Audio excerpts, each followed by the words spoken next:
débarque à Saint-Prex, à Toreil, dans les Pyrénées-Orientales, pour une après-midi technique sur le thème de la rouille de l'abricotier, avec une visite pour les producteurs et techniciens d'un essai sur la lutte contre cette maladie. La rouille de l'abricotier provoque l'apparition de taches, de petites pustules de couleur brun-noir sous la face inférieure des feuilles, puis des décolorations jaunes sur la face supérieure.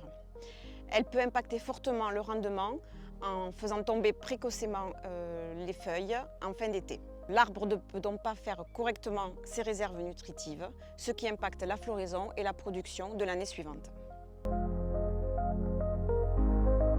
Je m'appelle Laurent Estève, je suis installé à Saint-Nazaire, dans les Pyrénées-Orientales, en zone littorale.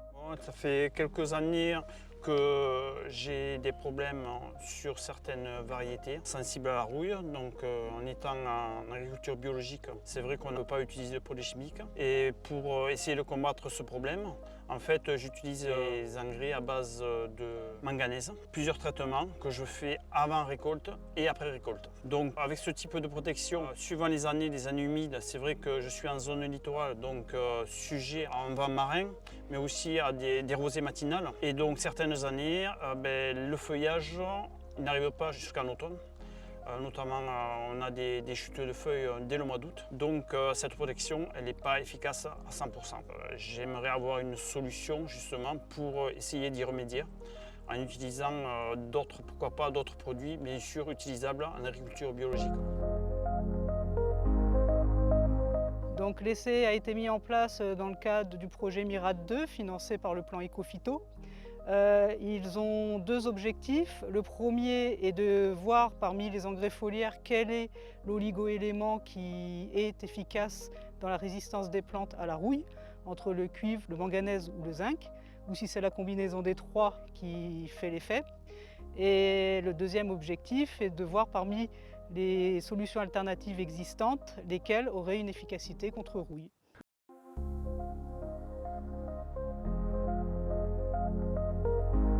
Les principaux résultats de l'essai montrent que c'est la part cuivre des engrais foliaires qui est efficace dans la lutte contre la rouille.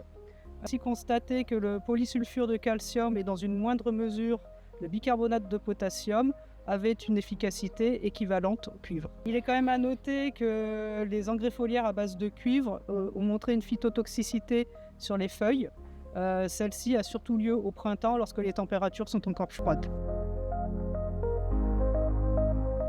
Donc l'essai, ce qui était intéressant, c'est qu'on a un témoin non traité. Donc là, on a des chutes de feuilles très importantes. On a une partie qui a été traitée chimiquement qui est intacte, plus après les modalités traitées en bio, où là, on voit que la partie traitée avec du cuivre, on a très peu, voire pas du tout, de chutes de feuilles.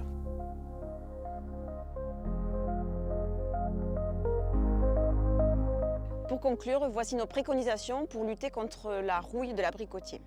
En agriculture biologique, on pourra faire au moins 2 applications d'un engrais foliaire à base de cuivre au moment du durcissement du noyau, vers mai-juin, puis 2 autres applications en post-récolte. Le nombre d'applications peut être adapté en fonction des conditions climatiques.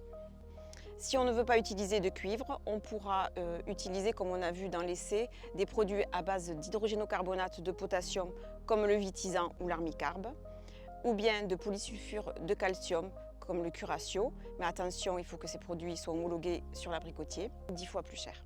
En agriculture conventionnelle, on pourra faire 1 à 2 applications de fongicides de synthèse homologués contre l'oïdium qui ont une efficacité secondaire sur la rouille, comme le Cygnum ou le Cercadis. Et en post-récolte, on pourra utiliser les mêmes produits que j'ai cités précédemment pour l'agriculture biologique, et ce sans prendre de risques, et ce qui aura pour effet également de diminuer les IFT. Ce type de modalité, ça serait intéressant, je pense, de l'essayer dès l'année prochaine. Voilà. Ça pourrait pallier au problème du manganèse. Ce qui me faisait peur, c'est les problèmes de phytotoxicité. Et là, apparemment, il y en a peu ou pas du tout.